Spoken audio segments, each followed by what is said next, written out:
you everyone for joining us for this special program, the Issaquah Alps Trails Club Public Lands Forum, Wildlife in the Alps. I hope you enjoyed the opening slideshow. You are going to meet the 19-year-old photographer later in the program. My name is Paul Winterstein, the Trails Club Executive Director. Hello and welcome everyone. As has been the case for the past 43 years now, the Trails Club brings together the landowners, wildlife managers, recreation managers, government officials, conservation and outdoor enthusiasts, hikers, runners, riders, and everyone who values the Issaquah Alps and wants to see their forests, water, and wildlife preserved and protected for people today and future generations. This is the Trails Club mission. In addition to events like tonight, we fulfill our mission by organizing hikes that not only exercise the body, but also educate and help people connect with these lands in ways that nurture their passion for conservation.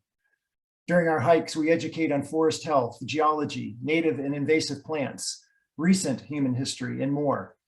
Our intimate knowledge of these lands and the hard-earned trust of those that manage them also allow us to have a say in the development and maintenance of trails, the very fabric that binds us in our shared mission to steward the Alps.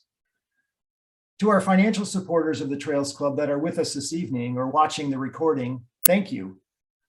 We could not do this without you. If you are new to the Trails Club and would like to learn how you can support us, please visit our website at issaquahalps.org. About tonight's program, in a moment, I will introduce one of the living legends of the Trails Club, David Kapler. David will be sharing about how our work has revolved around wildlife protection from the very beginning. We also have 4 guests joining us, each with their own connection and responsibility to the Alps and its wildlife as representatives of various public agencies. Our very own Ann Newcomb will be your moderator, and she will be introducing our guests. After Ann, we will hear from our board president, David Dunphy, and we will wrap up with a special guest, the photographer from the opening slideshow, Izzy Edwards. Izzy will be sharing about her photography and what wildlife means to her. But before we get started, a little housekeeping. There will be a question and answer period for our panelists after they have each provided a short presentation or talk. We want to hear from you. The panelists want to hear from you. Use the Zoom Q&A area in the bottom of your screen to enter your questions. Someone will be monitoring that area and feeding the questions to Ann. And you don't have to wait until the Q&A session to get your questions entered. You can do that whenever one comes to mind. Also, this event is being recorded, and afterwards you will receive an email with a survey and a link to the recording. So if you can't stay for the whole thing or you want to share it with others, you will be able to watch it later. Now, I would like to invite Trails Club board member Kaitlyn Girvin to join me on screen. Kaitlyn? Hi, Kaitlyn. Welcome. Thanks, Paul. Thanks for that quick introduction and overview for the night. I'm happy to be here helping kick things off for another great forum. And I'm going to speak for just a minute or two and then we'll get things started. But as Paul mentioned, I'm one of the members of the Trails Club. I'm also a trail runner, and like a lot of you, I know we all spend a lot of time on the trails here in the Issaquah Alps. And one of the reasons why I decided to become involved with the club is because I, after moving here, fell in love with how special the Issaquah Alps are. And I just realized that the work of the club is so important to help protect and preserve this amazing place that we all live in. Despite being so close to an urban environment, these areas are wild and support such an incredible ecosystem. And for those of us, many of you on the call, I know who recreate or live here, we spend so much time out here. I think sometimes it's easy to forget how unique and stunning these forests are. But just this last weekend, I had an experience that reminded me of kind of the importance of this and how unique and special this area is. So on Saturday, I was out at Tiger Mountain and I was volunteering at a trail running event, which drew in a lot of visitors from out of state.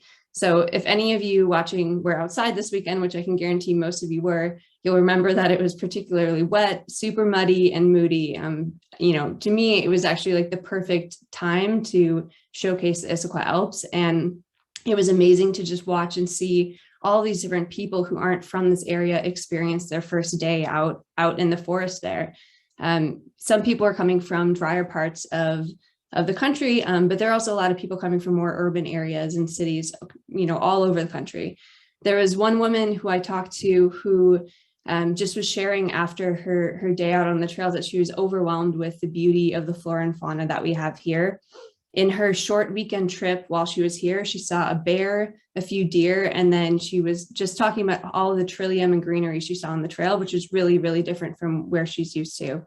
To me, it was a reminder about how more than just being these local woods, it's a rich and vibrant ecosystem full of wildlife and flora that, we're just privileged to be able to share the space with. And I think that's one of the reasons why the work at the club is so important, to advocate for the land, for the flora and the fauna, and also the rich life and the land that they all protect. And it's also in bringing together members of the community to work together on these different grassroots efforts. And I think this forum is a great example of it. I'm really looking forward to the conversations that we have from the panelists that we have on board tonight. We have a really awesome lineup of people that will speak to the importance of wildlife protection in the area. So with that, I just want to thank everyone again for joining us, and I'll hand things back over to Paul to get things going. Thank you, Kaitlyn. And finally, before we get started, I want to add a personal note of gratitude. Earlier, I mentioned how we teach people about the recent human history on our hikes. And I say recent because the native peoples have been on this land and stewarding the wildlife since time immemorial. I have learned from them the practice of being mindful, both before I go outside and when I'm out there in the wilderness. Their connection with the land inspires my outdoor experiences. So with that, I would now like to invite David Kapler to join me on screen. David, welcome, David. David is a charter Trails Club member. He's a long-term leading voice for land conservation and wildlife protection, and currently serves as our Vice President of Advocacy. He also is a past board president. David works on many fronts, advocating for public lands across the many jurisdictions present in the Issaquah Alps, including the cities of Issaquah, Bellevue, Newcastle, plus King County, and numerous Washington state departments, including natural resources and parks. And that's just a partial list. In a region of such complexity, challenges are ever present, and David never shies from the opportunity to take a stand for public lands. David, welcome, and over to you. Thank you, Paul. Issaquah Alps, the term was invented in 1976 by Harvey Manning, and we can still, some of us can now say it without smirking or whatever, but it was a pretty ridiculous name, but it sure worked. With Trails was big in 1976, 1979, when we actually got started. A lot of publishing of trail guide books was big. And there was the Burt Gilman Trail. There was a proposed trail at East Lake Sammamish. And there was also a trail that Bill Longwell was building on Tiger Mountain. The first major effort we made, well, actually one of the big keys for us was we imagined that cougar, squawk, and tiger, Taylor, and rattlesnake were all connected to the city watershed. And the Seattle watershed was pumping all this wildlife out towards us. And except for the cars on the roads, it was doing pretty well. And that was a very important thing that we were talking about wildlife way back then. Cougar Mountain, the big park that we were instigated the creation of, Cougar Mountain, important name now, rest of it, Regional Wildland Park. And yeah, once in a while we'll say Cougar Mountain Park, but we really push to get the regional and the wildland in there. And the regional, because it is a regional asset for the region, it is a very large park, the largest in the county, and it's a wildland. There's some parking, there's a few picnic tables, a little bit of grass, but we're talking 3,000 acres of forest, some young, admittedly, and some significantly older. We've named everything on there to help get at the park. Every shy bear, of course, was a bear we did never see, but would hear in the bushes all the time. There was a bear's orchard. There was every little trickle was a creek with a name. Every wet spot was a wetland or with a name. And of course, all the trails were named. That was a big part of our effort. At the same time Cougar was going, actually before the Trails Club was formed, Bill Longwell had got permission on Tiger Mountain to build the TMT, 17-mile trail from the Department of Natural Resources and Weyerhaeuser. And that trail was going, and so he had a tremendously good, positive relationship with the DNR and with Weyerhaeuser to get that done. Now Weyerhaeuser's pretty much off the mountain, except where their communications towers are, of course, and where they log. But and DNR is on the mountain on the east side, mostly in timber management. The west side is a natural resource conservation area. Squawk was in the picture. Stimson Bullitt had donated about 600 acres to Squawk as a state park, and it was very restricted on what could be done up there. His gift was not just do what you want. It was very restricted. Then the state acquired more property on the south face down into May Valley for the park. County came in on the east side. And then when the city has got a number of connections to the park on the northeast, northwest, and on the north boundary. And I think somebody will talk more about that later. Now, once the county got Margaret's Way, suddenly they had a trailhead. They were going to have a whole bunch more people coming to Squawk Mountain. So they owned the other side of the Renton-Issaquah Road, or Hobart 900, on the Cougar Mountain side. And now they had the main trailhead on the west side for Squawk. And there were other owners, but they had an instant trail connection to the mountain there. They had parking, and it got pretty interesting. So there were concerns about how people and animals would work on there. And one of the decisions, and Kelly, I'm sure will mention this too, was a decision for on Cougar Mountain, on the central east side of Cougar Mountain between Wilderness Creek and West Tibbetts Creek, that would be a non-trail area. That area would be just a resting place for animals, place for wildlife to not be disturbed by humans. And that's a policy that was developed, and I think will be longstanding. Now the city, the city's unbelievable acquisitions on Bergsma, on the 400 and some acres that they got in working with the Kalisz developer, much of that on Squawk and much on Cougar. 400 acres they got of that by concentrating development there. Now, one thing is we keep talking about the three Issaquah Alps, but let's not forget Taylor. King County has significant property there. I think given the interest in trail running as an example, we are having to look at other and more places for people to recreate. And I think Taylor's been neglected for a long time, but it's got some really neat features. And so does the Raging River area between Highway 9, Highway 18 and the Raging. There's some great ground in there that we need to explore, not to screw it up for the wildlife, but to have some more places for people to recreate.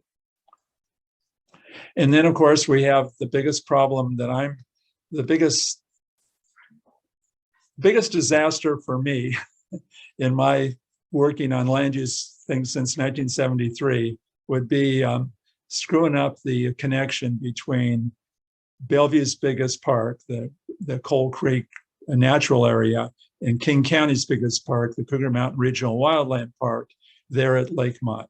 And it's just critical that we break that, we get that acquisition there to make it safe for both humans and animals to connect through that park system. Be looking forward to hearing from the rest of you folks, and I'm sure there's some corrections out there on some of my observations. Thank you. Hey David, thanks so much. And I'm just going to add to that last part. One of our most active, and there's a volunteer crew. You may have heard of Save Coal Creek, and that's about the conservation of some land that's targeted to be developed, and it sits right between that Bellevue Park and that large King County Regional Park. And so, if you want to learn more about Save Coal Creek and that effort that's underway right now to work with the city of hopefully work with the city of Bellevue to get that preserved. I think that's what David was referring to there at the end. So thanks so much, David. Appreciate that very much. Now we're gonna move on, and I'm gonna invite Ann Newcomb to join me on screen. Hey, welcome, Ann. Glad you could be here. Let me introduce Ann. Ann serves as our board vice president-elect, and as a native-born Washingtonian, Ann has had the pleasure of enjoying the great outdoors her whole life. At age 7, she got her first horse and hit the trails. She and her husband, John, continue to be nurtured by being in nature. They enjoy kayaking and paddleboarding, skiing, backpacking, and regular day hikes right here in the amazing Alps. These days, Ann is strongly motivated to help mitigate the efforts of climate change and is a trained forest steward in the Green Issaquah program. Ann sits on the Issaquah Environmental Board, and she co-leads the Washington Clean Energy Coalition. Welcome, Ann. I'm going to ask you, welcome, and I'm going to turn the show over to you. Thank you. Well, wait a minute, Paul. Oh, okay. I just want to thank you for sending all of those great recipes. I happened to make the bee's knees drink recipe, but I substituted tonic water for gin. Thought that'd be good for tonight. And I just want to give a little toast to you for doing such a great job as our new ED. Hey, Executive my Director. pleasure. Way to go, Paul. My cherry lemonade. All right. And then I think both Paul and I would like to give a toast to everyone who's joined us tonight. Here's to you. Thank you so much for joining us. Cheers. Cheers. Hey, Ann, I'll be ducking out now. It's good. All right. Well, we have 4 amazing guest speakers tonight. And first up, I would like to introduce Glen Kalisz. Glen, if you want to come on screen. Thank you. Good to see you, Glen. How you doing? Great. How you doing? Pretty good. Awesome.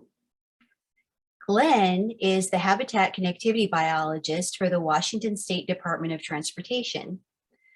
In a nutshell, his job involves helping animals safely navigate the state highway system while finding ways to reduce wildlife vehicle collisions.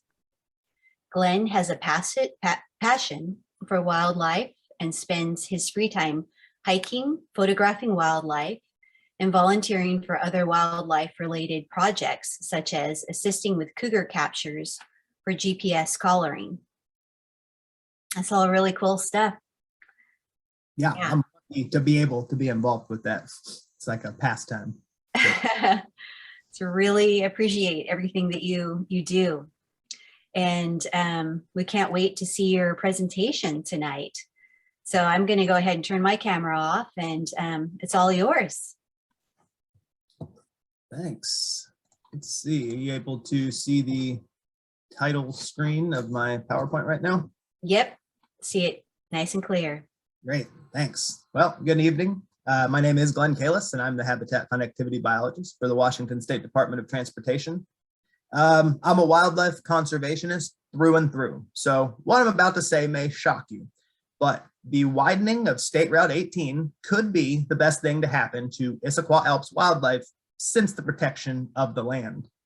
I know that's a lofty claim, but let me explain. And before I get into it, let me mention that the orange line on this map shows the footprint of the proposed widening project, but I'll also be addressing the area in blue here. Let me see, there we go, which is not part of the widening project itself, but will have additional work. So if you're unaware of the State Route 18 widening project, as of right now, the plan is to add 2 lanes in each direction, 10-foot wide shoulders, a variable median up to 32 feet wide, a full corridor length concrete median barrier, among other things, to make the highway significantly safer and more efficient for travel, and specifically to accommodate a growing human population. But I'm not here to talk about pavement or people per se, but wildlife, and chiefly wildlife connectivity. So to address the habitat connectivity needs in this corridor, the State Route 18 work will also be removing 11 fish passage barriers and adding multiple terrestrial wildlife crossing structures along the way. So if you're unfamiliar with the term habitat connectivity, I doubt most of you are, but if you are, I'll define it quickly. It's the degree to which the landscape allows ecological flows like animal movement. It's essentially the opposite of habitat fragmentation. And the reason a state transportation agency employs a habitat connectivity biologist like myself is because roads, and especially major highways, often represent the most daunting barriers to animal movements, fragmenting their habitats. Many researchers, including myself, believe that traffic volumes exceeding 10,000 vehicles per day can be a complete barrier to most species movements. State Route 18 between the Hobart-Issaquah Road exit and Interstate 90 sees over 20,000 vehicles per day, and quite a bit more than that at peak travel. This area is also surrounded by a bunch of protected wildlife habitat, as you all know, shown in orange on this map. The different color highway segments show WashDOT's habitat connectivity investment priorities, which are a tool we use to help identify areas that are most in need of habitat connectivity investments statewide. And without getting into too much detail, I'll say that the wildlife-related safety rank of these investment priorities is based on wildlife vehicle collision rates. It's pretty straightforward. The ecological stewardship category is slightly different, and it identifies ecologically sensitive areas that would benefit from increased habitat connectivity. These areas are identified by modeling wildlife corridors, wildlife species distributions, traffic volumes, protected land, and more. So the State Route 18 locations I'll be discussing today are right here. And if you've heard of it, the Snoqualmie Pass East project, the landmark wildlife crossing project on Interstate 90, is right here. And I bring this up because these areas essentially share a backyard, and the highway segments that cut through each are ranked similarly in our investment priorities. Most have high ecological stewardship ranks because of the unique environment the highways run through. And they also have a mix of low, medium, and high wildlife-related safety ranks. So in a sense, the same justification for investing in the Snoqualmie Pass East project applies when discussing wildlife connectivity needs within the State Route 18 project and the State Route 18 corridor. And in some cases, the same individual animals that use Snoqualmie Pass East structures and surrounding habitats could very well show up at State Route 18. And in fact, we've already seen this. So this video shows the first documented cougar crossing in the I-90 Snoqualmie Pass East project area. This cougar happened to be wearing a GPS collar deployed by the Muckleshoot Indian tribe, and they gave us a glimpse into this female cougar's travels, which were quite impressive, as you can see on this map. After successfully finding and using the new I-90 crossing structures, this cougar crested the Cascade Mountains and headed west all the way to State Route 18, where she miraculously crossed it without getting hit. A few days later, she crossed back. This happened in 2020. Since then, she's been raising kittens in the Cedar River watershed and hasn't encountered or gone near State Route 18 or I-90 again, likely scarred by a near-death experience she had crossing State Route 18, if you're asking me. This cougar got lucky, barely avoiding death, but most animals would not have been so lucky. The animals represented on this map were not as lucky as that pioneering female cougar.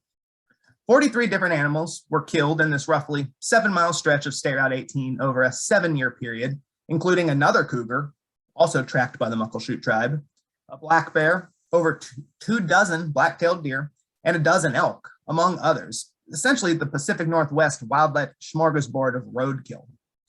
And this all equates to about 1 animal killed per mile per year by traffic in this corridor. That's not the highest in the state, but it's not discountable either, especially considering the species diversity and unique aspects of this area.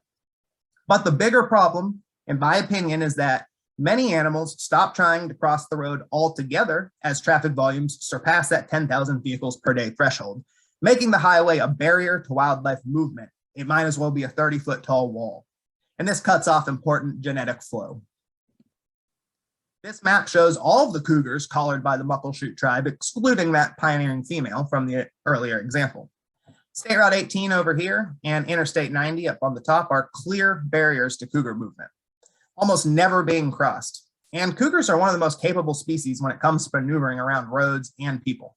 If a highway becomes a barrier to a cougar, it's likely a barrier to most species. Just a quick note, most of these GPS tracked cougars preceded the Snoqualmie Pass East wildlife crossing structure construction over here. So the barrier effect of this stretch of highway is being addressed as we speak, and that's where that cougar crossed. But in the case of State Route 18, right here, unaddressed, this barrier could stand in the way of important wildlife connections, as well as the previous work undertaken to protect wildlife habitat in the vicinity. As a habitat connectivity biologist, it warms my heart to see others working to preserve wildlife corridors. So when I see a map like this that depicts the Cougar Squawk Corridor connecting Cougar Mountain Regional Wildland Park to Squawk Mountain State Park, and the Squawk Mountain Tiger Mountain Corridor connecting Squawk Mountain State Park to Tiger Mountain State Forest, I can't help but think it's our turn to establish a wildlife corridor to support the ongoing conservation work and reconnect the large parks west of State Route 18 back into the greater Cascade Mountains ecosystem and beyond. State Route 18 project team is a unique bunch of knowledgeable folks, from biologists and engineers to external planners and consultants, who are literally excited about not only designing a safer, more efficient highway for people, but also one that considers the needs of the wildlife and wild places we value. While this will be a major development, I am confident that the Widening project and its included wildlife crossings will ultimately result in the most connected version of State Route 18 that we and the wildlife have ever experienced. And based on a couple nearby landmark names, which happen to also be two of my favorite animals, when it's all said and done, may I suggest naming this new corridor the Tiger Rattlesnake Corridor? But as of right now, the majority of this stretch of State Route 18 is devoid of safe crossing opportunities for wildlife.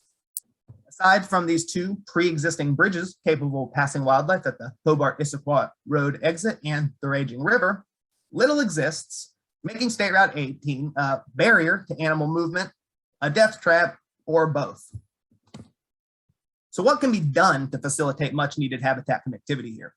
In addition to these two pre-existing bridges, adding 5 more large wildlife crossings, 4 medium wildlife crossings, and 4 smaller wildlife crossings during the widening should do the trick.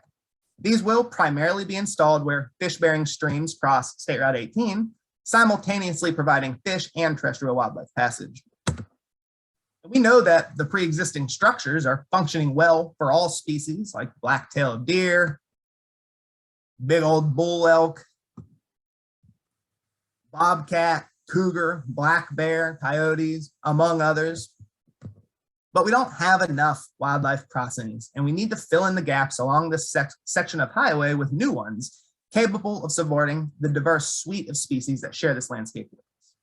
And at WashDOT, we like to think of wildlife crossings on a couple different scales related to species preference. You always want to design for the pickiest species, and elk are our pickiest species. They require large open lines of sight to feel comfortable, and they need large wildlife crossing structures to be willing to use them at all. We recommend a minimum of 60 feet wide and 15 feet of vertical clearance for elk. The large wildlife crossings depicted on this map in green will exceed those minimums, and structure size large enough for elk will support all other species in the state. The next level down on the picky species meter are deer. They require fairly large structures, but not nearly as large as elk. We recommend a minimum of 20 feet wide with 10 feet of vertical clearance. The wildlife crossings depicted in blue on this map will meet or exceed those minimums for various deer species. In this location, black-tailed deer. Structures sized for deer will support most other species in the state, excluding elk. Finally, the structures depicted as white dots will still support many species, but because of limited road fill available, vertical clearance requirements for deer and elk cannot be met. However, species like black bear and cougar and bobcat, coyote, raccoon, Pacific giant salamanders, tailed frogs, western toads, they will all happily utilize these smaller wildlife crossings. So they're definitely worth mentioning. So one thing is for sure, this current configuration seen here is not good. It's not working for the wildlife. But the addition of 13 new wildlife crossings of various sizes will provide habitat connectivity for Issaquah Alps wildlife that hasn't been available for multiple human generations. And this will surely make the wildlife jump for joy, as this fawn did when encountering a new Snoqualmie Pass East wildlife underpass for the first time. And the mother here wasn't too disappointed to find a free buffet of freshly planted native Washington vegetation either. Hopefully, we'll witness Issaquah Alps wildlife celebrating similar successes in the near future. So thanks for listening. And if there's questions, I'll answer them at the end, or feel free. You can always reach out to me at my email address here if you want to talk wildlife or connectivity. Appreciate the invite. Oh, wait. Thank you, Glenn. Great job. Thanks. Appreciate it. So next up, we have Jeff Watling. Hey, Jeff. Good to see you.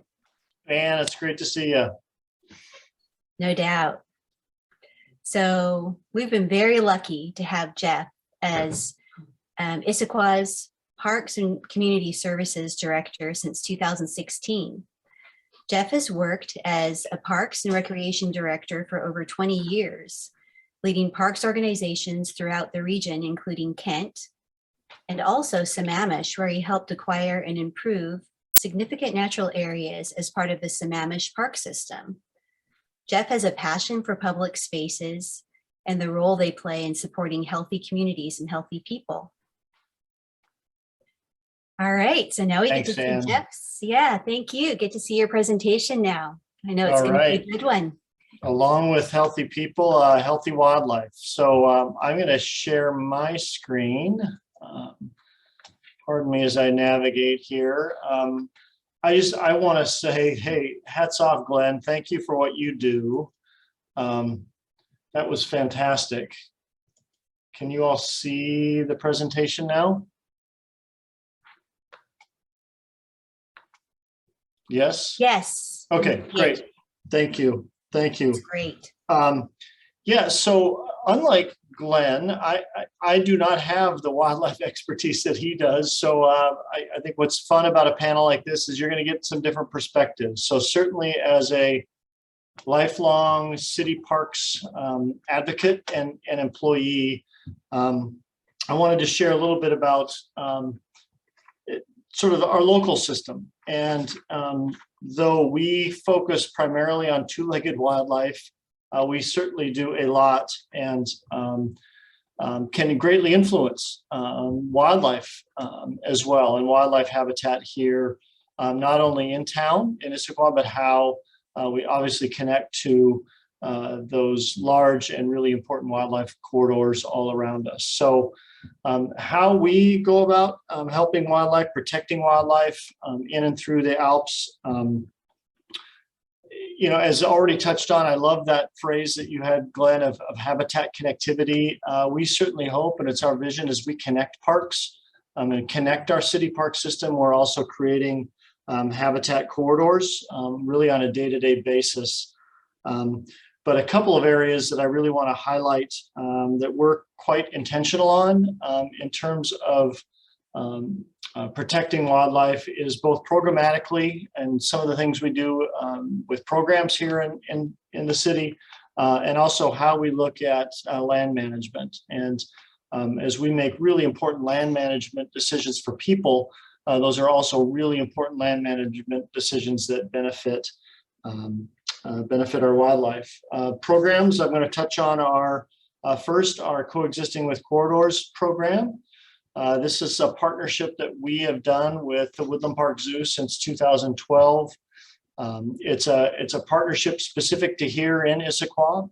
So along with Issaquah Parks, the Issaquah School District has been a big part of this program.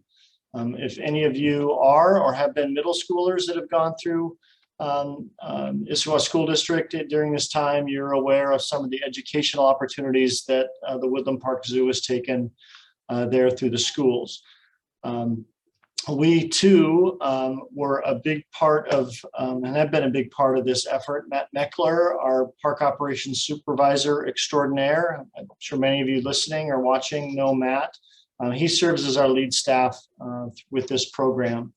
An action team helped to create strategies to support peaceful coexistence with wildlife and do our best in an urban setting to prevent wildlife conflicts. I think one of the fun parts of the role that we've played as the Parks Department in this effort is we've hosted a number of camera stations in our parks and open space lands.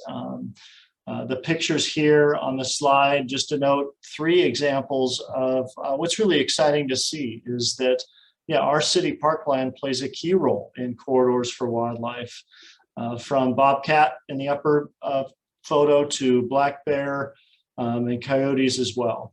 The data from these cameras help contribute to the broader Seattle Urban Carnivore Project that the Woodland Park Zoo takes a lead on as well. So it's been a very exciting program over the years. The Woodland Park Zoo on their website, zoo.org, has a great section on coexisting with carnivores. If you're interested in getting more information or just interested or curious in getting involved, you can either reach out to Matt or check out that website. Another programmatic highlight I wanted to give is just last year, the city hired its first park ranger, Peter Walters. I know has actually done some work already, some educational hikes with the Alps Trails Club. If any of you know Peter or meet Peter, Peter loves his job, and we are so excited to have Peter as a park ranger. Unlike state parks or some of the other bigger public lands agencies that have park rangers, our rangering program is non-commissioned, in that Peter is not commissioned to either carry a firearm or cite.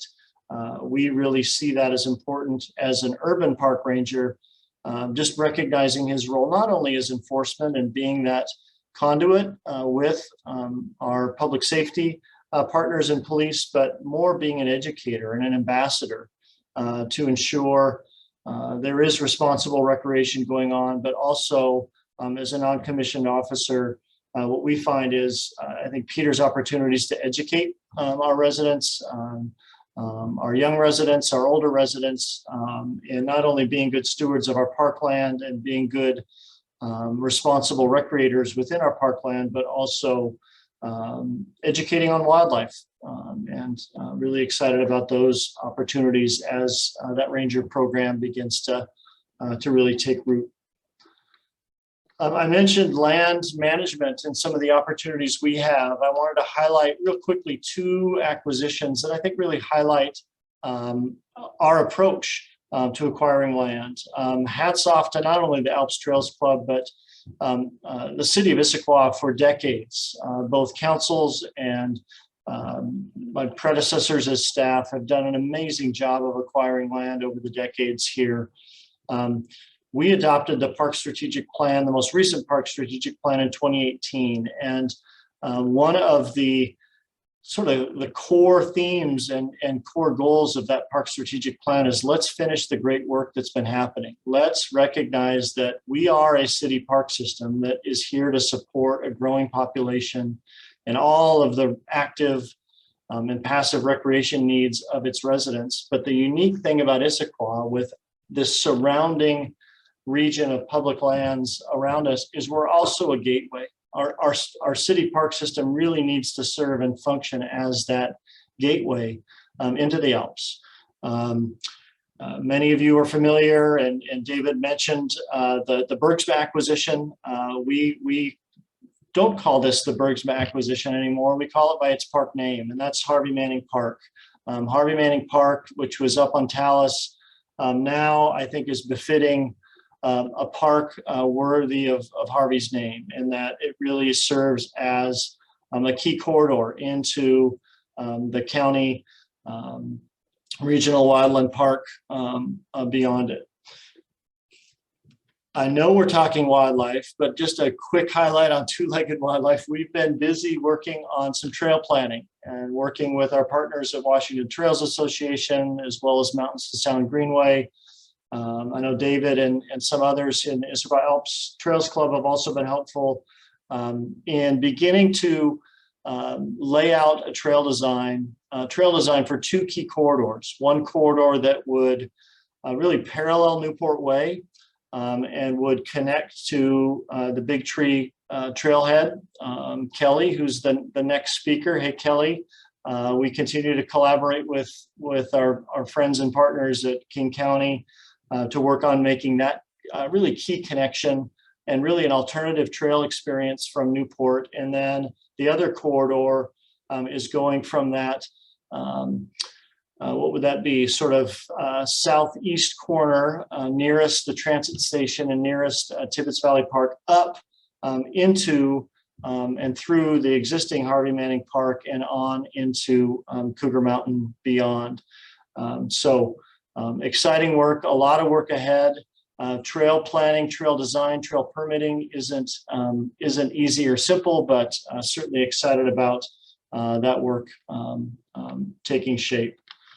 Another acquisition that I wanted to highlight, again, thank you, David, for the tease. Just recently, this spring, I've been working with a property owner since last summer. Earlier this March, council gave us authorization for the mayor to sign a purchase and sale agreement. We are literally weeks away from closing on a 20-acre parcel known as Squawk Mountain Estates.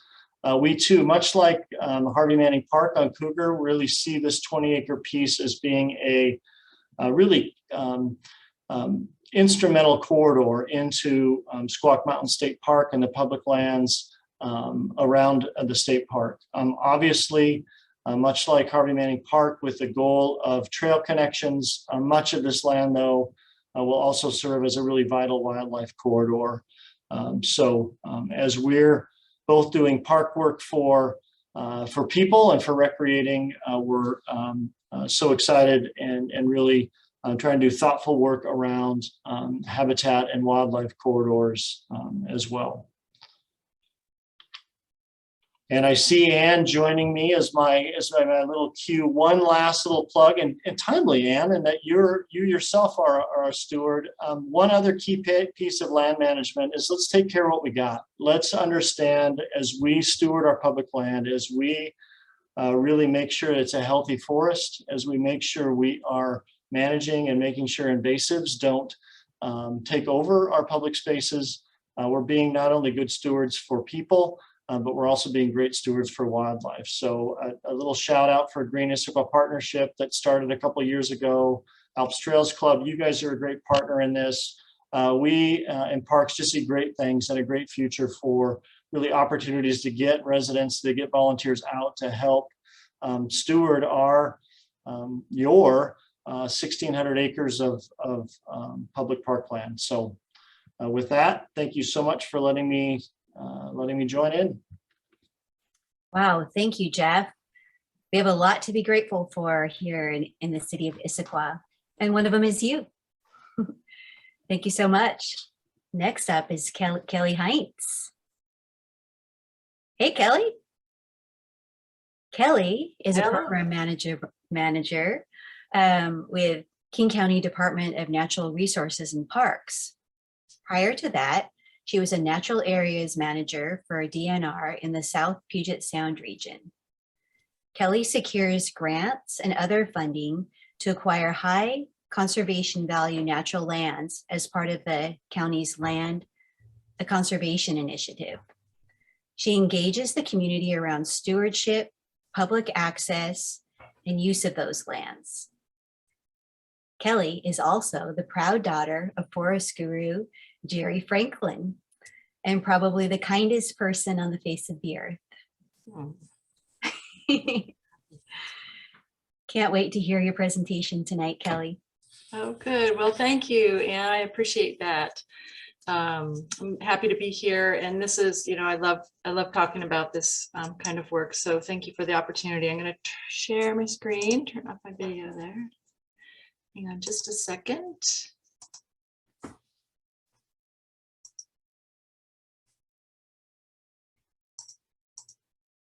Okay, so I'm going to talk about King County Parks, what we do for conservation and how we consider wildlife in our conservation efforts. But I want to first start with the conservation piece, if you will, just because I think it's really important to have that context for this work. So let me just talk a little bit about that. So Washington State authorized the Conservation Futures Tax Levy, property tax in 1971. And that was to conserve open space land, farm and agricultural land and timberland. So that was really important work that began in the 70s too. And King County was the first to implement CFT, which is Conservation Futures Tax, in 1982. So that was, there are 14 counties in Washington that do levy the CFT now. So what types of lands can the CFT funding protect? And what is it that we're going after? What are we trying to protect in King County? And that's urban green spaces, farmlands, forests, natural lands, trails, and rivers for the most part. Those are our big buckets. And with that funding source, we can go after property and acquire lands for conservation. And those lands, the intended use for that is low impact and passive use recreation. It's really not intended for active parks. With that funding source, anything that we buy to protect, we have a limit of 15% non-vegetative impervious surfaces. So we can install some trailheads, some bathrooms, some facilities, that sort of thing, but really it's supposed to stay forested and undeveloped. Who can receive the CFT funding and own CFT funding lands, and that would be the county, cities, parks districts, and also some nonprofit organizations. There is an advisory committee that reviews applications for funding every year. So this is the committee going on a site visit and looking at it. There are 16 members and they're appointed by the executive, confirmed by council, and they make recommendations. So they look at our applications and our projects that we bring to them and make recommendations to go forward for funding. And then once we get the funding, we go and acquire lands. So then along comes King County's Land Conservation Initiative. And this was the executive's initiative, started was 2 or 3 years ago, maybe a little bit more, maybe 4 or 5 years ago. But the vision is to protect the remaining high conservation value lands and secure a regional trail network within the next 30 years. So this is a really bold initiative, and it drives a lot of the work that I do right now. And the vision is to conserve 65,000 acres and protect 45,000 acres in fee or easement. That's a conservation easement where you don't buy all of the land, you just buy the development rights from it. And to leave 20,000 acres in current use taxation. And that's where we work with landowners and they protect part of their lands and they can get tax reductions. So that's another way we protect lands in King County. Here's just a couple of maps and photos of a couple of properties that we've acquired recently. This is a very common map that we submit with our grant applications. We identify parcels that we think are important for a variety of reasons, and I'll talk about that in a few minutes, but oftentimes wildlife is often a big one that we want to protect properties for. This map is actually what I'm talking about. So this was in the Raging River Natural Area. And this was up at Soaring Eagle Regional Park, another King County park. And we bought these parcels just to the north of the park, which provided some important connections to other existing public lands in the area. So that's a big thing that we really try for too, is connecting to other public lands, as Jeff mentioned, and Glen as well. So now I'm going to talk a little bit more about wildlife. And in our conservation work, we really use what's known as a coarse filter approach for protecting wildlife. And a coarse filter approach takes, we want to preserve biological diversity by maintaining a variety of ecosystems across the landscape and making sure that we're not fragmenting the landscape. So we're providing the connections and with the intent of having them serve all kinds of wildlife. So we want to reserve portions of the landscape and now allow natural processes, including disturbances, to interact with the fauna and flora, a common course filter conservation strategy. So this approach assumes that ecosystems managed to preserve their native composition, structure, and function will retain the vast majority of species that evolve within these ecosystems. So wildlife we are striving to protect include those commonly found in intact Pacific Northwest forested landscapes, including black bear and cougar and deer and all types of small mammals, birds and amphibians. So we feel like if we protect the land, then it's gonna be better for wildlife.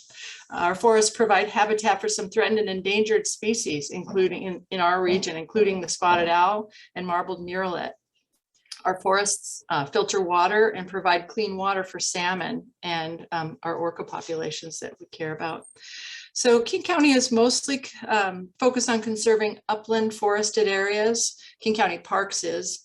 Our sister agency within the Department of Natural Resources is the Water and Land Resources. They're really focused primarily on salmon recovery. And as you know, that's a really big deal in King County.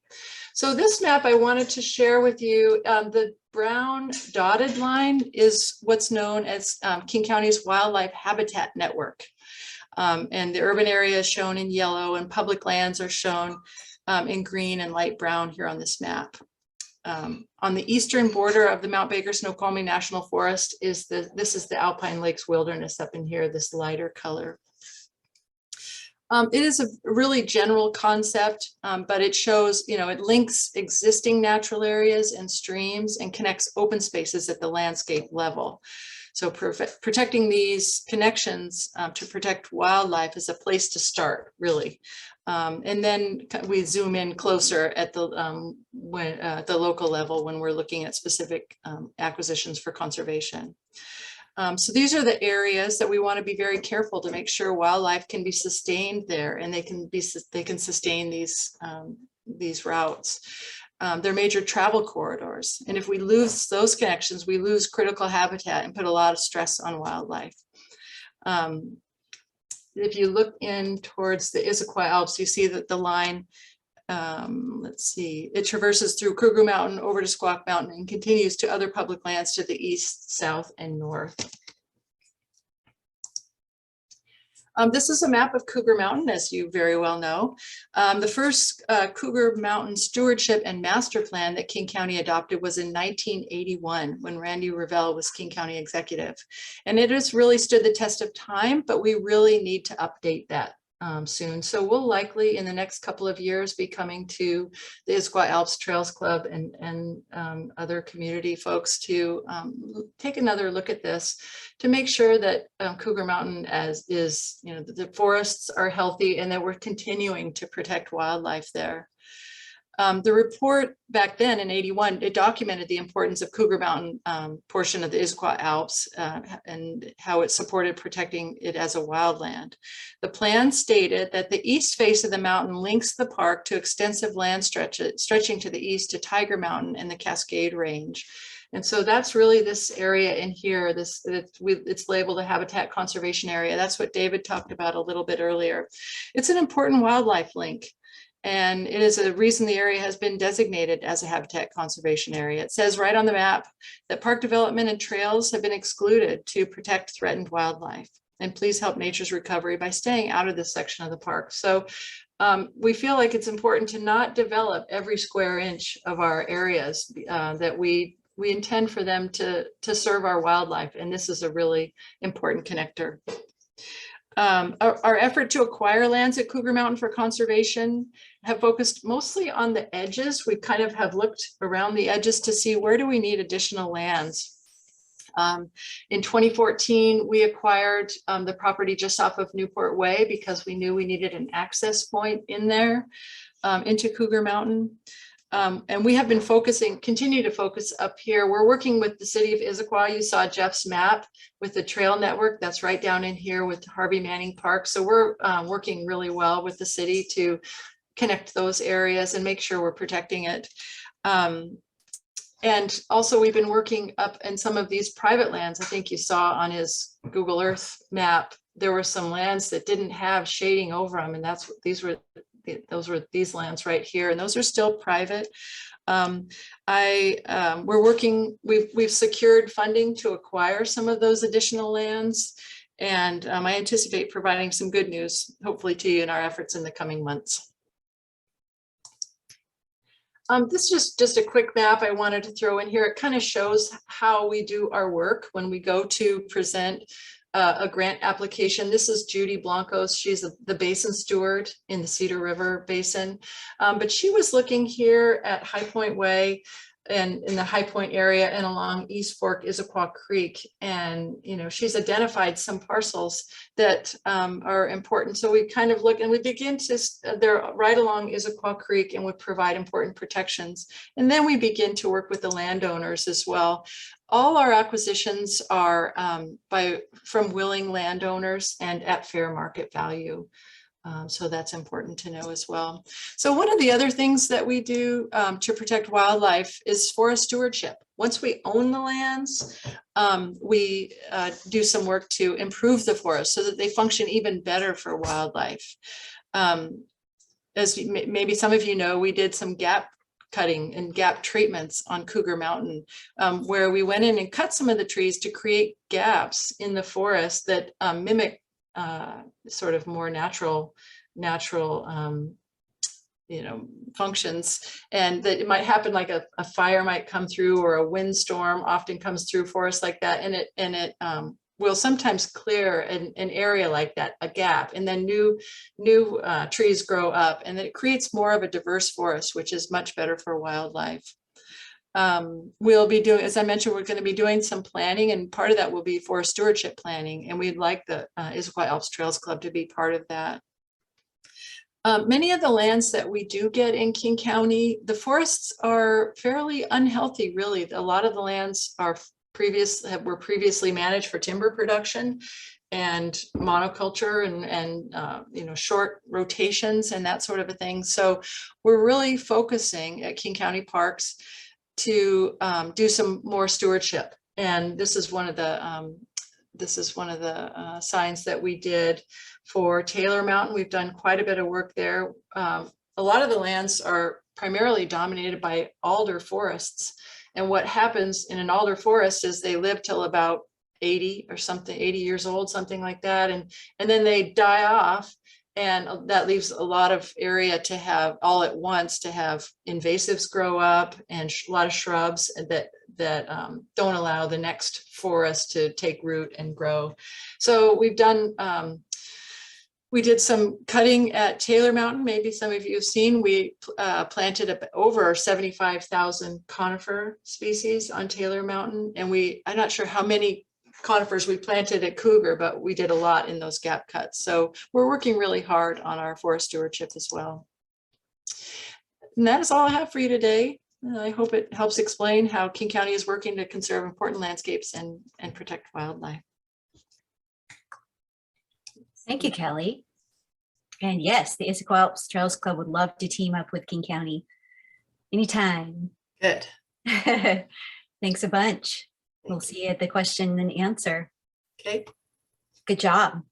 Very interesting stuff. All right. And last, but definitely not least, we have Chris Anderson, District Wildlife Biologist for Washington State Department of Fish and Wildlife. So Chris, you can go ahead and come on camera. All right. There's Chris. Good to see you. Everybody. Hey. Chris is assigned to the most urban district in the state, King County, which holds 1/3 of the human population in the state. This results in much people management along with wildlife management on almost a daily basis, which creates for interesting work.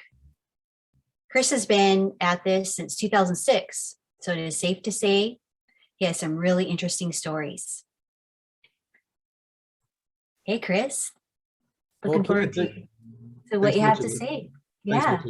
Yeah, thanks for having me, folks. I'm going to get my presentation up here, and I just want to thank the previous speakers because they build a nice picture for what I'm going to speak about here too on the wildlife end of it. A lot of people have been talking about, acquisition of lands and increasing the productivity of those lands, the diversity of structure and species and type rather than just having a monoculture. And that improves wildlife habitat, as everybody has been mentioning. Also the transportation corridors and improving that permeability for wildlife.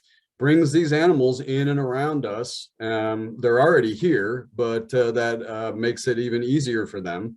And there are things that we just inherently have to do because this wildlife is around us, and it really takes a village. So I appreciate what everybody does for wildlife, and also teaching your fellow neighbors what they need to do and what they can help with. So I am looking for my presentation here on the share, and I'm going to share, and there we are. All right, can everybody see my screen? Okay, here. Screen's good? Yep, it's good. All right, folks, here we go. So one thing about being in urban King County, again, having about a third of the state's population of humans here, is that we're dealing with wildlife all the time, and we're dealing with people all the time. And so we have to learn to live together. And yes, coexistence has already been used in some of our presentations earlier, and I will say it again. Coexistence is key, and we need to learn to live with wildlife, including the deadly couch cobra that this man's about ready to have an interaction with. Or maybe it's just a, rather than an interaction, just a sighting. So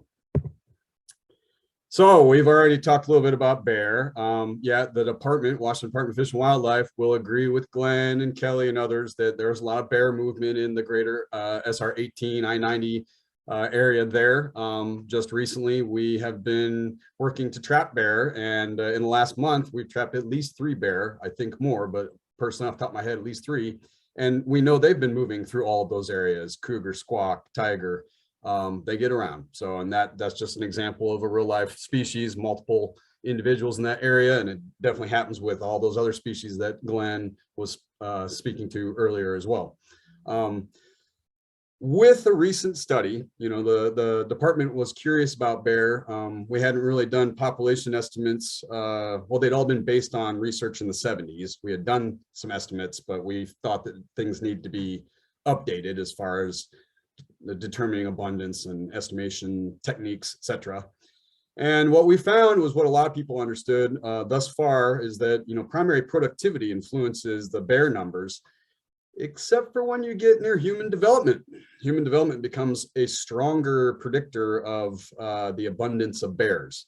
And in particular, in this study, which is still ongoing, on the west side of the mountains, we found that thus far the most dense area of bear was in the highway, kind of Highway 18 area, that kind of sort of east-west suture there in King County.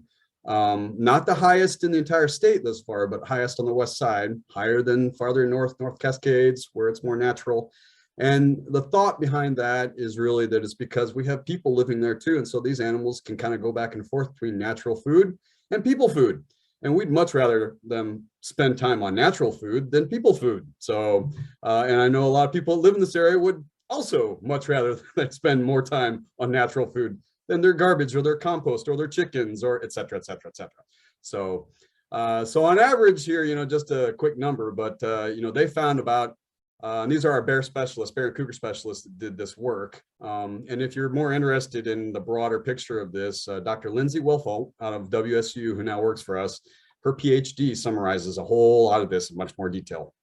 But we have about 25 bear per township, so about 36 square miles here in the kind of greater SR 18 area. And I'm just kind of generalizing to that spatial area here. So that's about 25.4 per 100 kilometers square, which is about 38 miles square, township being 36. So roughly about the same. Recently, we've also had this bear part of this study that was collared first as a yearling back in 2018 in a den. It's never been in a trap, unfortunately, that still has its research collar on. And it has a little section that rots off and it hasn't rotted yet.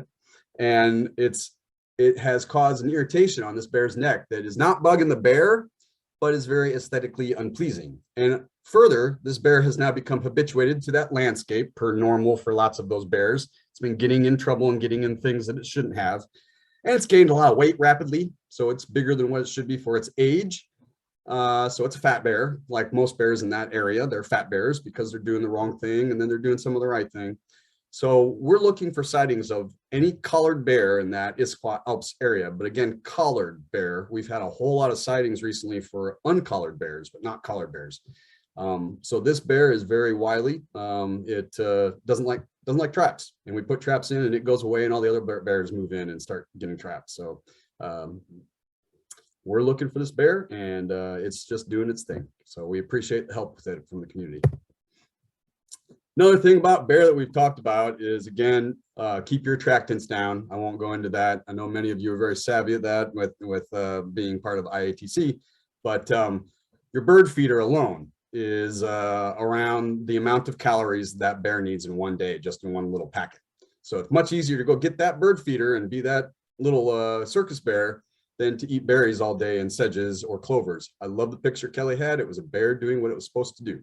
So this is a bear doing what it's not supposed to do, however impressive it may be. You can find more about bear at our Living with Wildlife website. This is recorded, and also I've given a copy of this to IATC. So if you need these websites, you can email me, get a copy from them, whatever. So don't expect you to write this down while we're talking. So, oops, I hit the wrong way. Another thing to know is, again, when we're recreating in these areas with all this connectivity and these large carnivores and other wildlife around us, is to be savvy with how to be around these animals, and particularly when you get in a situation where they may feel confined. Black bear, usually they don't like us. They want to get away. You know, the most they'll do is bluff, which scares us because you get this animal that starts to charge at us and then stop and make a big snort noise. But it's actually more scared than you are. It's telling you I'm scared when it does that. That's actually a good thing, as much as it may make you lose some of your cookies. If you get in a situation where that bear is looking more aggressive, it's not just bluff charge is kind of that last stage. Make yourself look big, clap your hands, talk to the animal. Do not make eye contact. Back away slowly. That usually will take care of it. You usually never have to use your bear spray, and if you do, it's usually not a black bear or it's overdone. So, but if you do, that's that next stage. Practice using your bear spray. Maybe have a session of that with IATC sometime. Get some. You can get ones filled with water from those companies, so you can contact them, see about working out a deal. And if a black bear attacks you, fight back. That's your last stage. Very rare for a black bear. Feeding large carnivores in Washington is illegal. It's $150 fine. And that includes if you leave your bird seed out, and we see that multiple times and bear taking it, or your neighbor. It takes a village. Tell all your neighbors, get everybody doing that. So we're not coming through and putting these on your garbage cans or putting them on your door and giving you a pink slip first that says a warning, and then a yellow slip that says now you owe. So please educate your community about that, and work with us there. And it's a reason it's a law. And that goes for both active and passive feeding. A lot of my job entails documenting wildlife. I'm more of a non-game guy. My assistant is more of the game portion of our team. I spend a lot of time on our state listed loons. We have about 23 or so pairs in the state. We're the remaining West Coast portion of its range. Used to go down to Mount Shasta. So in King County actually has the most of them on the west side.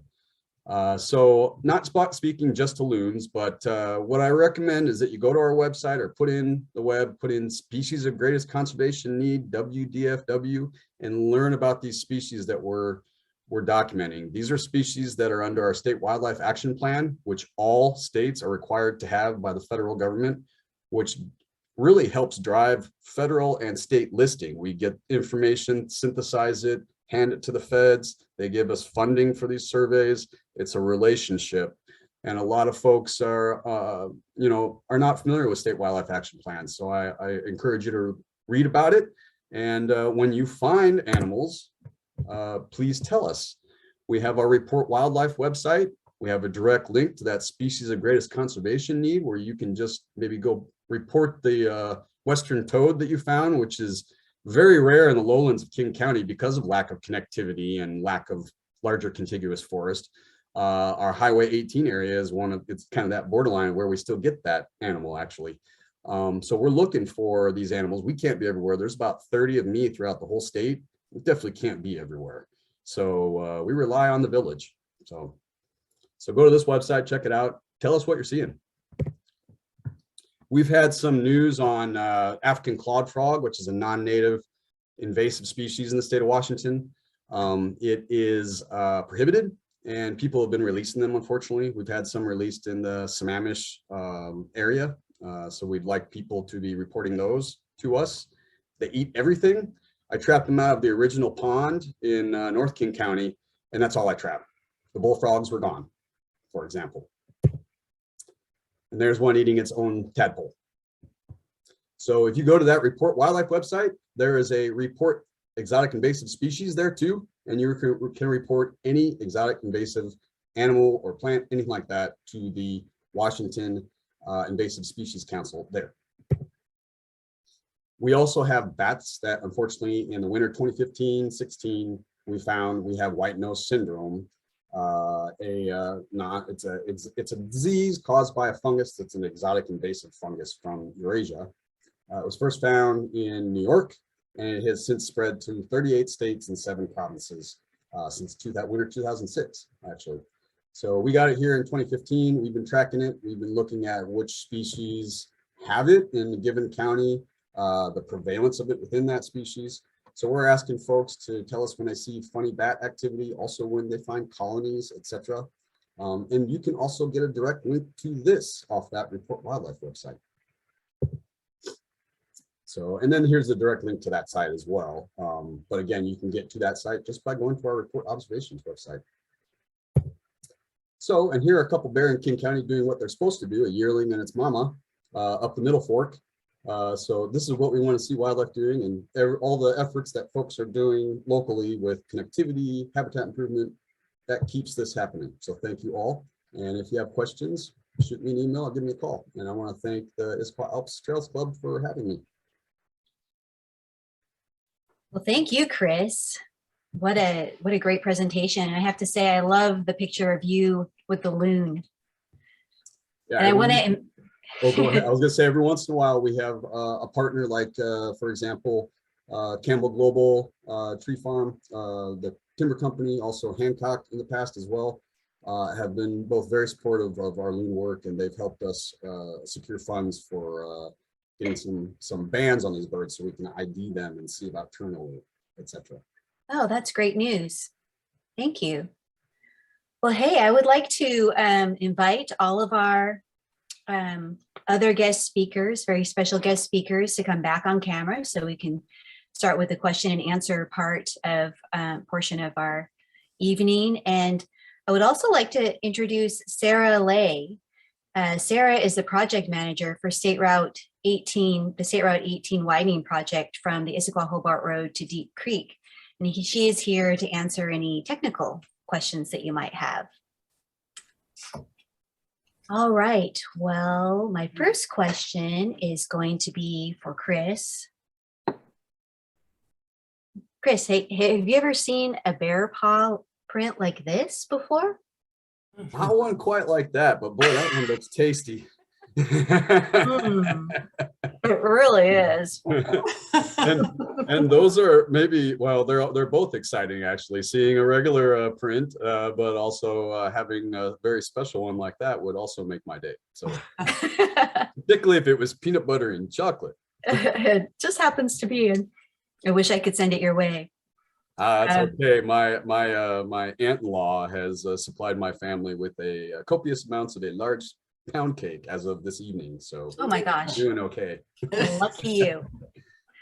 Well, hey, so our first question is for Chris, and it is about bears. Bears and garbage cans.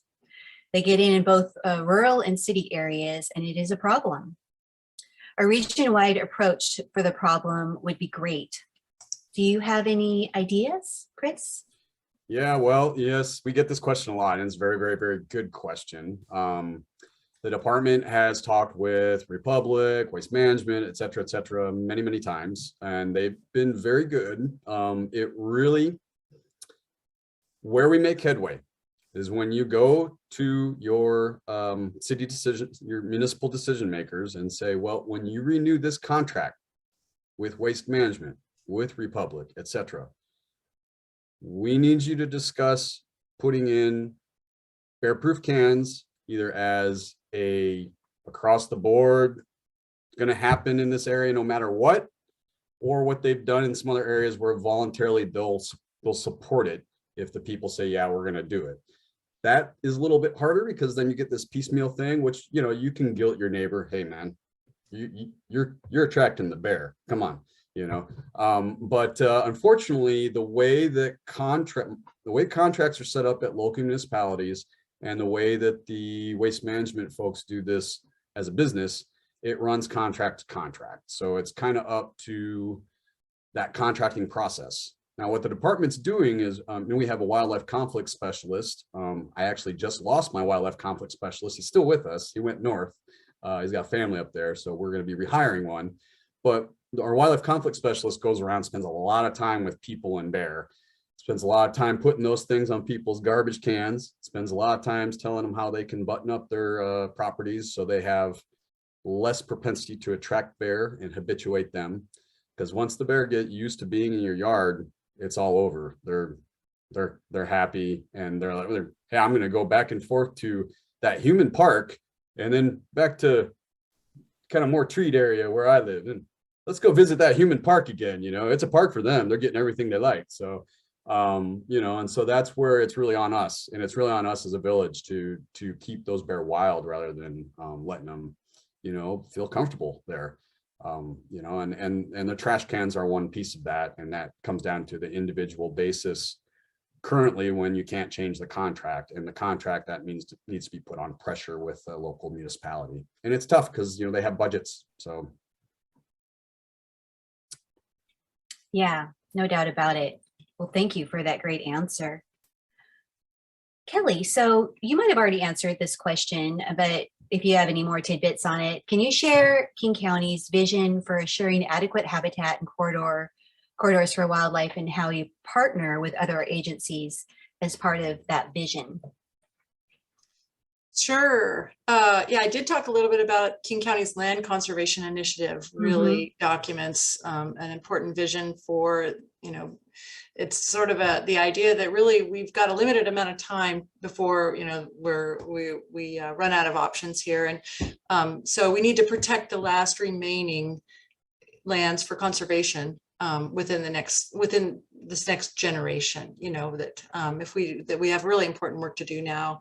So we are you know, trying to identify lands important for conservation, like the ones I talked about around Cougar Mountain. We're trying very, very hard to secure some of those lands that, if they're developed, they're really gone forever. And there are some of those that really will fragment the landscape. And so we want to ensure that connectivity there.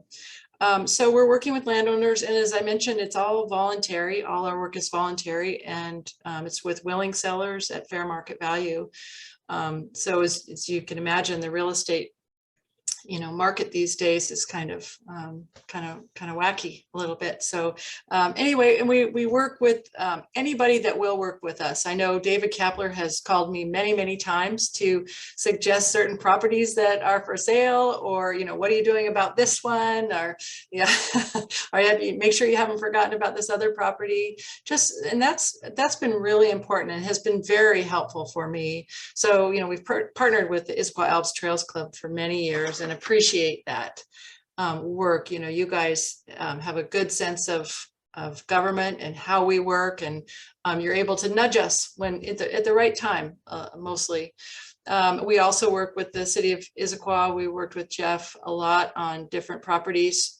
When the Bergsma acquisition, now the expanded Harvey Manning Park, came up, we said, is there a way that we can work together? How can we make this? Because that was a huge lift. And the city stepped up in a huge way, and we wanted to support if we could. And so we did a small bit there, but so it's really all hands on deck at this point. And we're working hard to protect those lands. So hopefully that answers your question. Absolutely. And thank you for all of your collaboration and your protection. Really appreciate it. So Glen, next one's for you. Oh, wait a sec. can you please share some details about the Citizen Carcass Removal Program and how to get involved? Sure. I can talk about the salvage a little bit. Technically, that it's a WDFW program, but we manage that data as it comes in from citizens. We clean it up and we roll it back into our overall carcass removal data. So we have a lot of hands-on salvage data use. We use it for everything. As far as getting involved with it, there's nothing we can do personally to help you find elk and deer. Those are the only two species that are legal to salvage under this law, which I'll mention first because I have had people and seen in the data people salvaging bear. That's not legal. But to salvage an animal, if it's killed by a vehicle, you can just collect it. They want you to remove the entire carcass off the side of the road. Don't leave a gut pile there. And the only real requirement is that you fill out a free permit on WDFW's website within 24 hours of that salvage, telling us where you got that animal and some other minor details about it. And I do ask that you're thorough in investigating the location where you found that animal, because myself or somebody on my team will look at every single one of those records. And if you drop your point in the Pacific Ocean or in Oregon or Idaho, you will be hearing from us and we'll ask you to correct that location. If you want to find, and this is just, let's say this is, a personal recommendation and not from WSDOT, but I have heard of Facebook groups kind of referred to as Vulture Culture. And there are groups for specific areas that people post the location of a deer or an elk recently killed by a vehicle. So if anybody is interested in hunting that thing down and picking it up and salvaging it, they usually post it within minutes of it happening. And you can find kind of localized groups around the state that, if you really wanted help finding those animals, that might help you. Or you could go live in Tonasket. That's our worst deer vehicle collision area in the entire state. There's no shortage of deer to salvage up there. You're in between Leavenworth and Wenatchee. You got some options there as well. But yeah, pretty much if an animal is killed by a vehicle, a deer or an elk, it's legal to salvage. That excludes deer in, Kalisz, Wahkiakum, and one more county where the Columbian white-tailed deer exists. They're a federally endangered deer, so you can't salvage deer there because of the presence of that animal. But in this area, you're good. So it's free, it's legal. It's been legal since 2016. July 1st, 2016 is when that law was enacted. I do think it's a great thing. I don't even really eat much meat myself, but I do eat salvaged deer. When people salvage it, I'm happy to eat it. So elk too. So I definitely like the program, and it gives us good data. I'm just so happy to hear that the carcasses are not going to waste.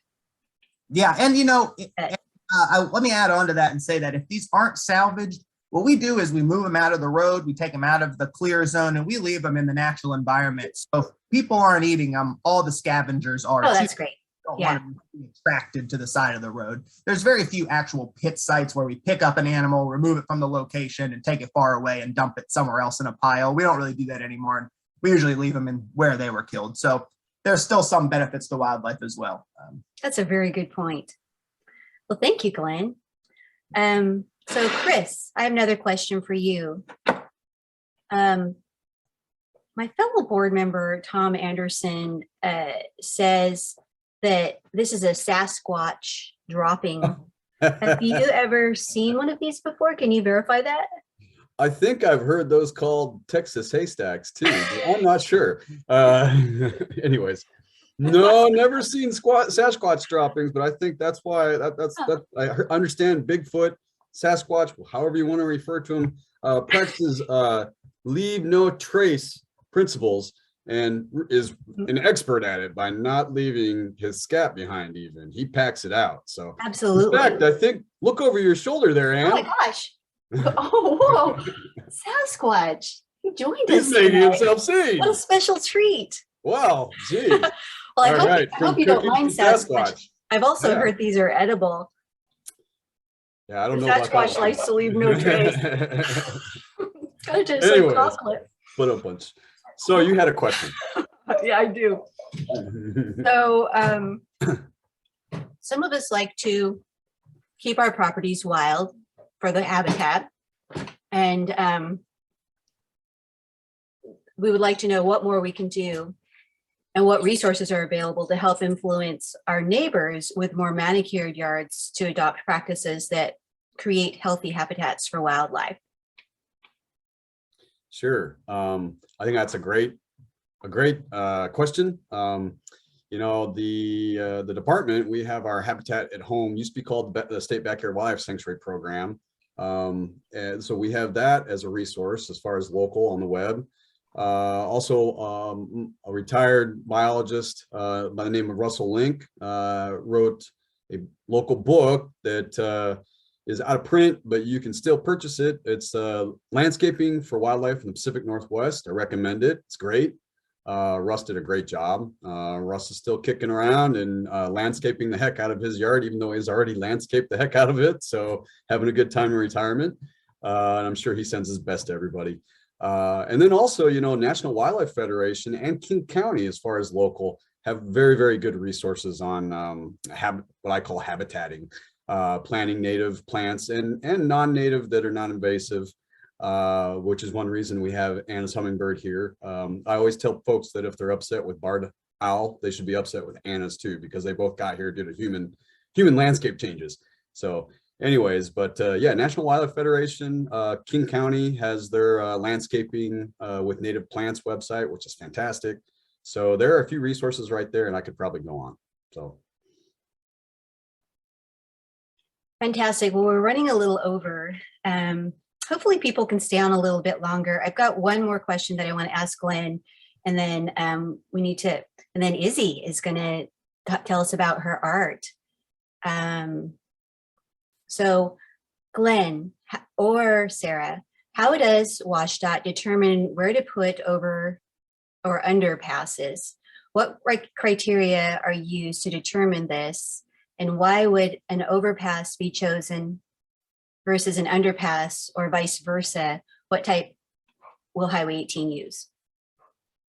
All very good questions, and I could give you a 45-minute presentation to answer all of those, especially about how we choose the locations that maybe warrant wildlife crossing structures. But I'll mention, you know, I quickly, and this is the part I usually expand upon, quickly mentioned WashDOT's habitat connectivity investment priorities that had those two categories, wildlife-related safety and ecological stewardship. That's the foundation of locating where we want to invest in habitat connectivity. It's, you know, I always say WashDOT thinks of connectivity in a two-pronged fashion. It's equally important to reduce collisions as it is to increase habitat connectivity. And those investment priorities kind of reflect that approach. And so the habitat connectivity investment priorities, they break the entire 7,000 plus mile highway system down into 1 mile long segments. And then it ranks each segment for either that wildlife related safety, which is based on collision records, carcass removal records, which are two different data sources, salvage data, which we've already mentioned, that's rolled back into our carcass removal data, and a couple other things. The ecological stewardship side includes literally decades of wildlife modeling for the Washington Wildlife Habitat Connectivity Working Group, as well as distributions of many different threatened and endangered species and species most impacted by roads. We take into account the proximity of protected lands, traffic volume, and a few other things. And then each 1 mile segment gets that rank. And essentially any segment that ranks high is going to get a second look. And the way that the State Route 18 project was initially flagged for these investments was using those priorities.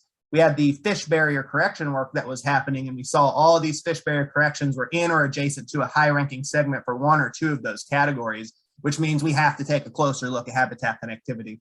And we do that for all upcoming passage work. We do that in important corridors across the state and other things as well. And we're even taking the investment priorities and trying to expand that, go away from the 1 mile segments into larger corridors that need this kind of planning because of all the federal money that's now available. We're getting questions from the state government. Where are the most important places in the state to prioritize? And we have a lot of good ideas, but we want to go from 1 miles to full corridors so that it's a little easier to digest.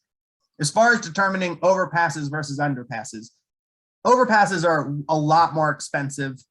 If we can get underpasses, if there's enough road fill under the road to make underpasses large enough to where our species in the area are willing to use them, we'll most likely go for underpasses because they're cheaper. Snoqualmie Pass East, it's a 15-mile stretch, and there's a couple places that were identified as important connectivity emphasis areas that had no road fill. Therefore, we needed overpasses in that area.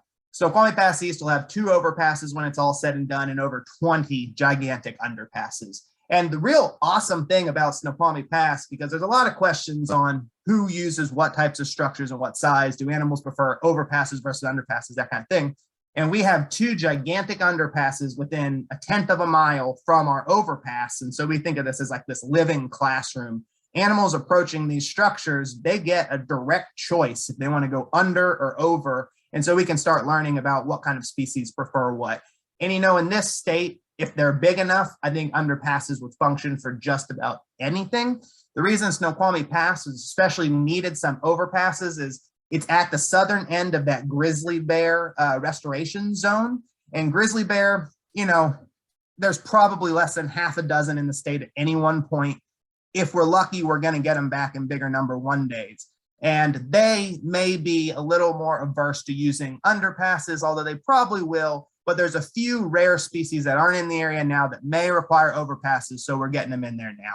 But for the large part, underpasses are cheaper, and if we can fit them, we'll probably go that way. But we're going to be learning year over year at Snoqualmie Pass East about what the best method is. And the last thing I'll say is because we're combining the fish passage barrier removals with these wildlife crossings, we go under because you can't put a stream on an overpass. But if it's all said, when it's all said and done, we determine overpasses are needed on 18, which I honestly don't think they will be. There are a few key locations kind of up near the summit where the power line corridor goes over, where it's higher there than it doesn't go under the road. There are a couple locations that would lend themselves to an overpass in the future if that's something we deem necessary, which again, I really don't think it will be in the long run. Not here. Great answer. Thank you, Glenn. And thank you, everybody. I wish we had more time because there's more questions, but we will try to answer those by email. And I'm sure Paul has a good plan for that. But really grateful to all of you. You all did an amazing job. And thank you for spending your evening with us. I know there's a lot to do in the evening, so just really appreciate it. And next, we get to learn about our artist, right, Paul? Well, before that, thank you, Ann, and thank you, everybody. Thank you, Glenn, Chris. We all get to stop our videos. Kelly, and Sarah. A quick word from our board president, David Dunphy, and then we're going to turn it over to Izzy. David. Awesome. Thanks, Paul. Yeah, I just wanted to say thanks again to all our panelists for making the time tonight. It just reminds me of the value of these lowland forests and the power of habitat, the power for it as water filtration, and the power for human health. I know that I'm personally humbled being a part of this organization, this conservation organization that's been around for over 40 years and has been in the business of connecting people to the landscape, connecting people to our land managers that we heard from tonight to make sure that they have the tools to be successful, and connecting people with the tools to advocate for these places. And I just wanted to say that, the work's not done. We know that, we saw tonight that the most critical pieces of land are going to be some of the most expensive, and they're still left out there. We know that with the growing pressures of our region, that resourcing our land managers so that they have the tools to do this good work, the tools to make good connective trails, is going to be an ongoing battle to make sure that that's a priority. And it will be a continued challenge to make sure that all people are welcome to these places and that they have the opportunities in school, they have the opportunities to get transportation to these places, and the opportunities to feel safe when they're out on our public lands.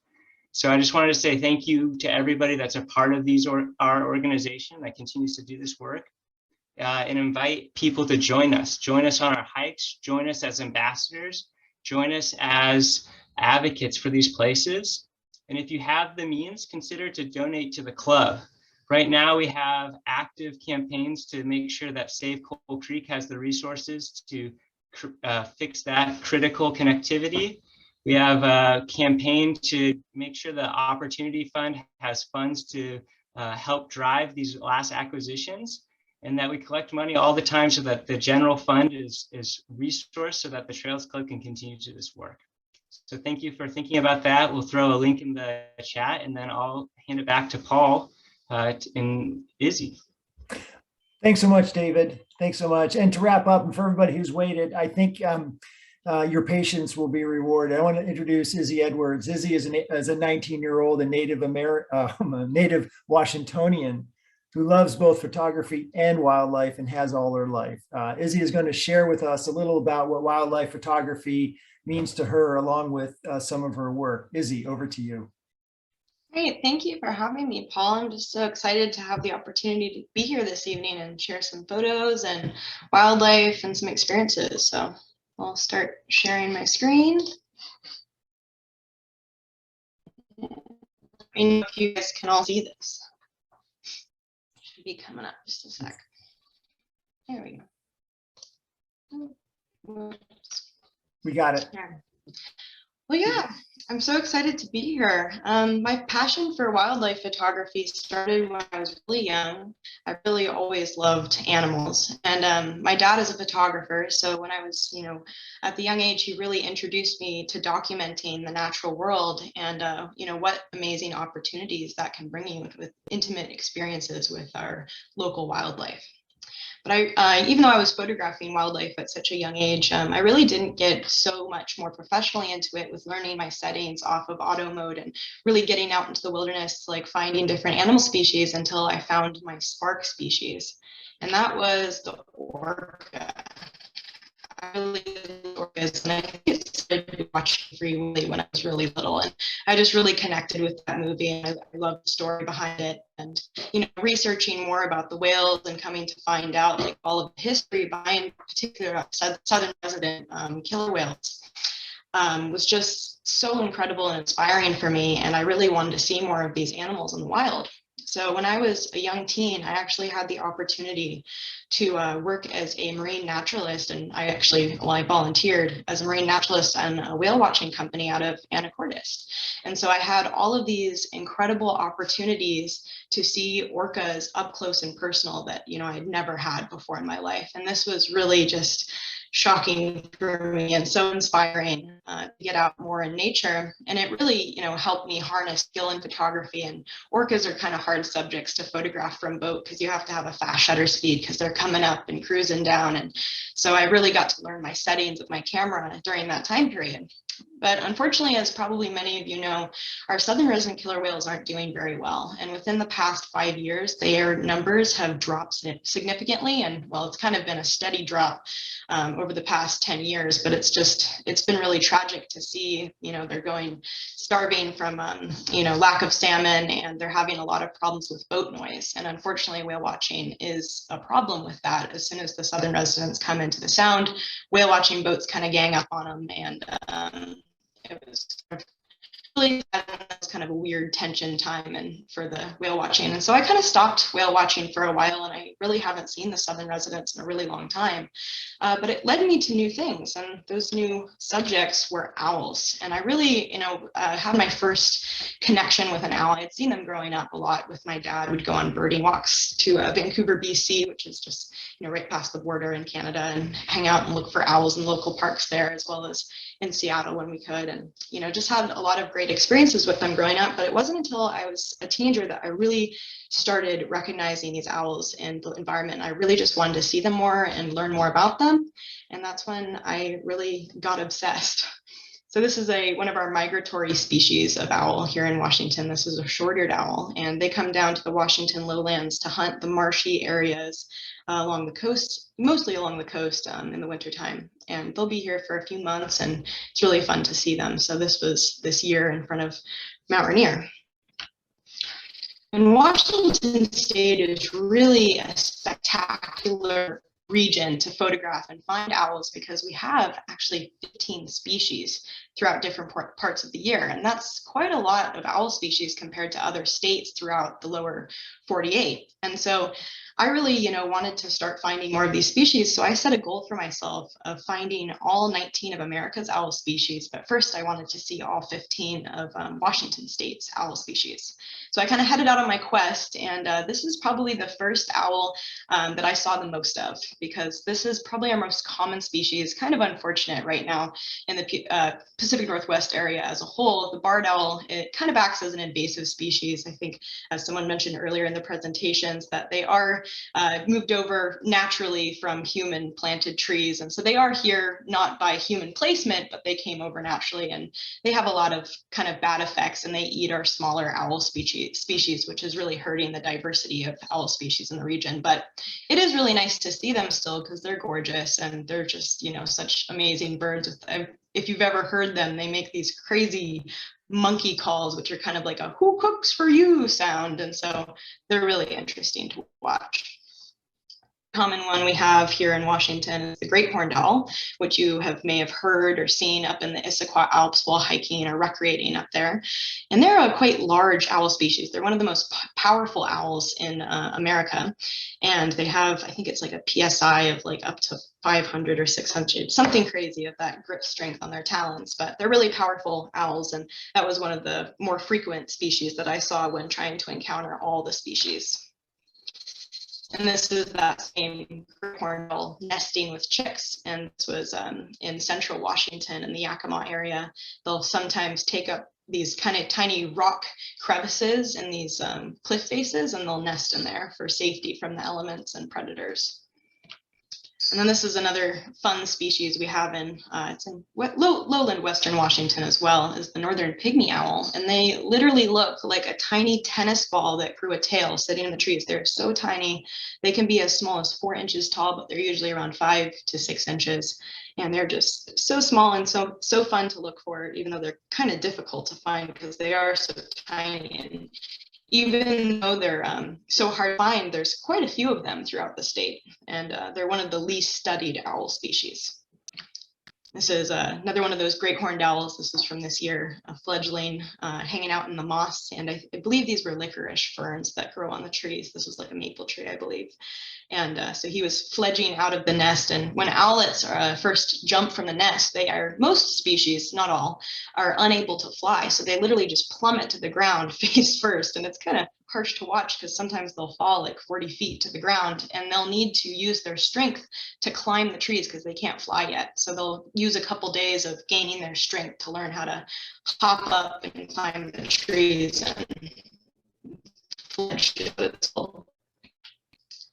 This is a barred owl mama with one of her young in a tree cavity. Barred owls like to nest in these cavities. So if you ever have an owl box up on your property, those boxes that have the hole in them, you might get a barred owl in there. They need a pretty big hole for the cavity though. You might get a barn owl or a western screech owl, depending on where you are, if you set up those cavities in your backyard, which I highly suggest because owls are wonderful rodent control and helping taking care of your backyard ecosystem. So then I started branching out after I really focused on owls for a couple years. So I really obsessed with owls, and I wanted to branch out and photograph more diversity of wildlife and more mammals rather than birds. And so that's when I had the opportunity to photograph this fox kit den near Bremerton. And this was really interesting because it was actually in someone's front lawn, which is a great example of coexistence. These foxes had found a little culvert in this person's front lawn, and that was a perfect spot for this vixen to raise her kits. And so she would go and collect mostly roadkill, which was kind of gross for her kits to eat, or she would hunt rats and rabbits throughout the neighborhood and bring them back for her kits. And that was really nice to see how they were quite skittish, even though they were in this human environment. So they had a fear of people, they weren't being fed. And so it was kind of difficult to photograph them because they wouldn't let me get close most of the time. But I waited about 40 hours collectively, and I had about 30 minutes to shoot with these guys. These are really cute fuzzies that we have around, I think right now in Western Washington is the goslings, the Canada goose. And they're so cute. They're like little just golden orbs running around the ponds and fields and lakes right now. So keep your eyes peeled for these guys. They might even be a little bit bigger by now. Then photographing bears. I know we talked a lot about bears in the other presentation. Definitely have to be a lot more careful with these more dangerous animals. So like he said in the previous talk is, giving them their space and respect and not making too much eye contact or acting like a threat, especially if the bear has cubs. And this was up at Paradise Mount Rainier when the fall color is really just, booming. And so I was really excited to get the opportunity to photograph the black bear. And then, of course, our little trash pandas of the neighborhoods. The raccoons are so fun. We have this family lives not even, a few hundred yards from my front door. They live in this giant old maple tree, and this maple tree has a big cavity, and about 5 raccoons can fit in that cavity and all stuff themselves down in there. And so I always stop and love to photograph them if I have time leaving the neighborhood. These are an adorable little species. I first saw these guys in Yellowstone Park in Wyoming, and these are ermine. We have two different species of weasel here in Western Washington, both the short-tailed weasel, which is the ermine, this guy, and the long-tailed weasel, which is the more common species of the two. And this little short-tailed weasel are so tiny. This one was a baby, so he was about the size of a can, maybe a little bit smaller. And he was just running right up to me and like super curious and inquisitive. So that was really fun to get a nice up close encounter with him or her. And then, of course, you may have seen bobcat up in the Issaquah Alps. That's really just such a treat. If you see those guys wandering through your backyard, you have a nice wildlife corridor for them to pass through, and maybe you have a body of water nearby where they can get a drink by the creek. And bobcat are just really such spectacular animals. And I haven't actually seen too many of them in Washington at all. Most of the times I photograph them is in Northern California, which makes it easier to spot them as they're in these pretty fields with the wildflowers and whatnot. And this is a cute little passerine bird that you may have seen on your walks and hikes throughout the Issaquah Alps, which is the golden crowned kinglet. They are so adorable. They're quite tiny though, so kind of like golf ball size or a little bit bigger, and they'll just flit around the trees. They're very fast, and when they're excited, they'll put up their crown, and the crown's not actually up in this one, but their crown becomes this bright orange that they shoot up, and it's quite funny to look at. And this is beautiful elk, and I know we all love our elk here in Western Washington, especially around the Snoqualmie area, which you may have seen the North Bend herd hanging around the elementary schools and the fields out there, and they're so fun to see. I usually have my best photogenic opportunities with elk either in the Olympics or down in Yellowstone National Park or in Grand Teton, which is where I took this one, was just a little bit outside of Grand Teton National Park. This is the hooded merganser. I saw this guy earlier in December, and this was quite a fun one to photograph with the reflections. And I think this was the Tacoma Marina, but they are quite flashy little dudes, and they'll, put that hood up when they're courting the females, and they'll make these quite strange frog sounds. This is a great gray owl that I had the pleasure of photographing with her chick. Great gray owls are really not doing so great in Washington. I think their populations are pretty stable, but with logging and everything, and they really prefer a very niche habitat of kind of mature growth, adjacent to meadows at high elevation. So they kind of have this really particular habitat, and it's not very prevalent in Washington. So we don't have a whole lot of these guys. There's only, I guess, around maybe 60, maybe 50 pairs in the entire state, kind of the same as California. But I was very, very happy to see this female with her chick, and she had 2 actually, which was really exciting. And they fledged last spring. This is a little northern saw-whet owl. These guys are not too uncommon in Washington state. However, they're very, very hard to find. During the daytime, they do not look like this. They will tuck themselves under the densest of shrubbery or conifers. They usually like smaller conifers, and they'll go right up next to the trunk, and they'll really just conceal themselves super well in the foliage. And so what you have to do to photograph these guys is I have to go after sunset. So I wait at the perch after sunset where I know it's sleeping, because they usually have a preferred roost tree where they sleep night after night. And I'll just wait and wait for the sun to go down. And as soon as the sun's down, about 20-30 minutes after the sun goes down, the owl starts to kind of wake up, and it'll bob its head and start looking around, and it's starting to wake up for that. Its internal clock is saying, hey, it's time to hunt, you need to go get food. So as soon as this owl leaves its sleeping perch, it flies out to a hunting perch. And this is one of the saw-whet owl's hunting perch, which is out in the open. But the downside is you can't see this with your naked eye. All I can really see is kind of a black blobby shadow, and I have to manually focus my camera lens. And this actually was no artificial light was used at all. This is a long exposure. So it was like I was almost taking a picture of the stars. I had to do like, you know, a 3-second exposure with this owl staying completely still in order to bring out enough light in the environment to capture it sitting on this perch. This is one of our little northern pygmy owls, and they're just so cute. They're a little bit less elusive than the saw-whet because unlike the saw-whet, they're completely diurnal. So you can see these guys in the middle of the day, like even while you're eating lunch. There's a pygmy owl hunting. They're very active during the day. I think this one I encountered at 12 and waited until 3 for the light to get a little bit better. But they are very abundant in Washington state, mostly on the foothills and the mountains and up in the Cascades during the summertime. They'll go to breed. But in general, yeah, they're kind of tough to spot, but they're definitely very abundant. And this is personally, oh my gosh, this is such a beautiful species that I've been obsessing over this week, and one of my favorites. This is the Lazuli Bunting, which are starting to show up just this week in Western Washington state. I think they're year-round. No, I don't think they're year-round in Eastern Washington. They do migrate, but I think they're there more and more frequently. I don't know. But in Western Washington, they're just starting to show up, and so there's kind of a buzz in the birding communities. The Lazulis are out, and so I went and chased them last week, and I was really excited to see this male singing. And then this was also this week. I think this was just the other day. This great horned owl was not doing so well in the rainstorm. He was like a little grumpy gargoyle sitting there. He had completely gotten his feathers flattened out by the rain. He's just trying to dry off. And that was one of my more favorite recent encounters. And this was also this spring. This is an Anna's hummingbird. And like they mentioned before in the previous presentation, Anna's hummingbird actually is only here because of, you know, the plants and the habitat that we create for them and the feeders that we put out.